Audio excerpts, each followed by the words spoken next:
Abidin pernah sholat.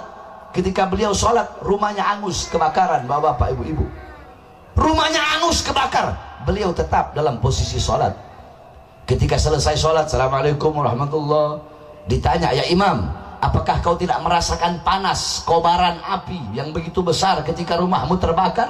Apa jawab beliau? Tidak, aku tidak merasakan apa-apa. Karena apa?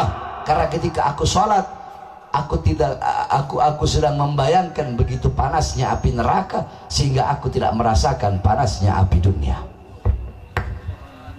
Itu para ulama. Ulama takut kepada Allah. Para nabi, para rasul takut kepada Allah. Mereka di dunia bukan tempat untuk santai-santai, bukan. Kita pagi, siang, sore, malam dalam keadaan lupa dan lalai kepada Allah Subhanahu wa ta'ala. Jangan pikir orang-orang yang lupa, orang-orang yang lalai hanya orang yang ada di kota-kota. Bahkan kita yang berada di desa-desa pun kita makin hari semakin lalai dan lupa kepada Allah Subhanahu wa ta'ala. Saudara-saudara, pernahkah kedua mata kalian menangis takut kepada Allah? Pernahkah kalian seperti Sayyidina Umar bin Khattab radhiyallahu an? Bagaimana Sayyidina Umar bin Khattab, beliau berkata, celakalah Umar apabila ada seekor keledai yang jatuh. Akibat apa? Akibat jalan yang rusak. Celakalah Umar apabila ada satu keledai jatuh gara-gara satu batu, akibat ada jalan yang rusak. Celakalah Umar. Saking segitunya takutnya beliau. Ini pemimpin yang adil, ini pemimpin yang amanah. Nggak kayak tadi, saya lihat jalan dari sana kemari penerangannya nggak ada, jalannya rusak, pemerintahnya kemana? Makanya ini pemerintah yang hadir di sini yang saya hormati, RT, RW, lurah, camat, tolong sampaikan sama bupati, sampaikan sama gubernur, bilang masyarakat Lebak juga bagian daripada rakyat Indonesia, jangan dianaktirikan. Kamu lurah, kamu kepala desa, engkau camat, engkau bupati, engkau dibayar sama rakyat, digaji sama rakyat, keringat rakyat, darah rakyat. Kalian harus melayani rakyat, bukan malah membuat rakyat sengsara dan menderita. Saya tanya, jalan itu nggak dibenerin, nggak dikasih lampu udah berapa lama? Berapa lama? Maka saya sampaikan, mana camat hadir nggak camat? Mana camat? Nggak ada. Ya, sampaikan ini, mau lurah mau RT, sampaikan camat. Kemarin saya pergi acara di NTT. Ketika saya acara di NTT di Pulau Komodo, saya lihat ada sekolah negeri itu dibangun pakai bambu. Itu pun iuran orang kampung, 1 kakak 20.000. Padahal sekolahnya sekolah negeri. Oh, ngomel-ngomel saya depan situ. Akhirnya apa? 1 bulan kemudian langsung dibangun itu sekolah. Pokoknya ini nggak ada urusan. Jalanan arah setiap kampung-kampung harus dibenerin. Saya sampaikan, kalau camat, lurah membiarkan jalan akses masuk masyarakat masih bolong-bolong, kasihan bagaimana nanti orang-orang yang pergi malam, nggak ada lampu, mereka kecelakaan, anak istri mereka nunggu di rumah. Betul? Betul? Saya tanya, kalau ada yang seperti itu yang sengsara siapa? Rakyat apa bukan? Rakyat apa bukan? Yang menderita rakyat apa bukan? Saya tanya, mereka RT, RW, lurah, camat, bupati, gubernur, wali kota, menteri, presiden, mereka pelayan rakyat bukan? Pelayan rakyat bukan? Makan dari mana? Uang rakyat. Makan dari mana? Gaji rakyat. Kalian harusnya melayani rakyat. Saya bilang, kalau sampai beberapa bulan lagi, ya, itu jalan nggak dibangun, saya sampaikan kepada kalian, mau camat kayak mau lurah, ya iblis saja saya makan, mau camat lagi, mau lurah lagi.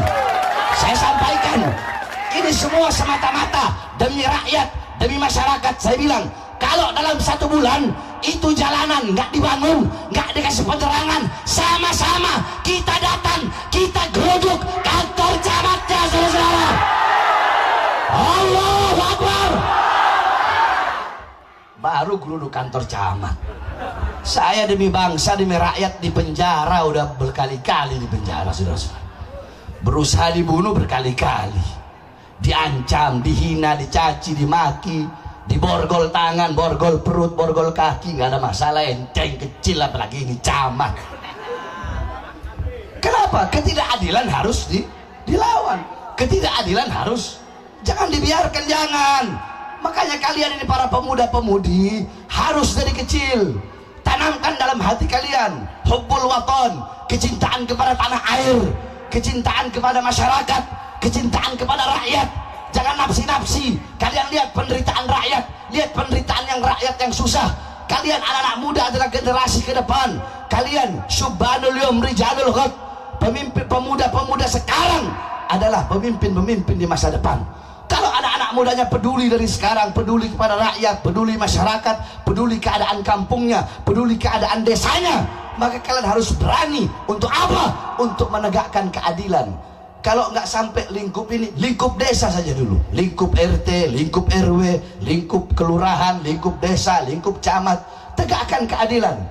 Nyawa jiwa kalian harus untuk rakyat. Saudara-saudara, saya di penjara berkali-kali, sampai diborgol perut, borgol tangan, borgol kaki, baru keluar 1 hari udah masuk lagi penjara.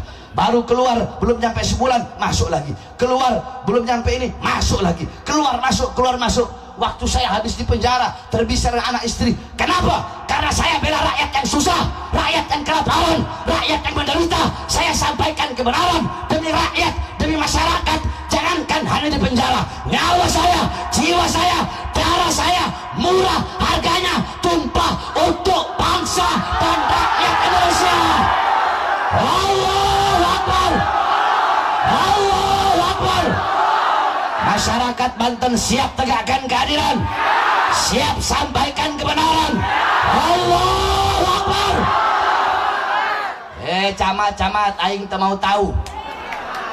Lamun 1 bulan jalan tak sia bikin, habis ya. Betul?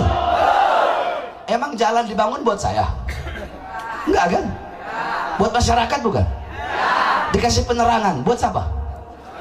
Karena pasti ada dana turun dari pusat. Masa semuanya kau makan? Apa untuk ngembaliin apa untuk ngembaliin modal waktu dulu lagi nyalon? Hah? Udahlah, nggak usah munafik-munafikan. Makanya kalau mengundang saya ceramah mending jangan kalau masih setengah-setengah.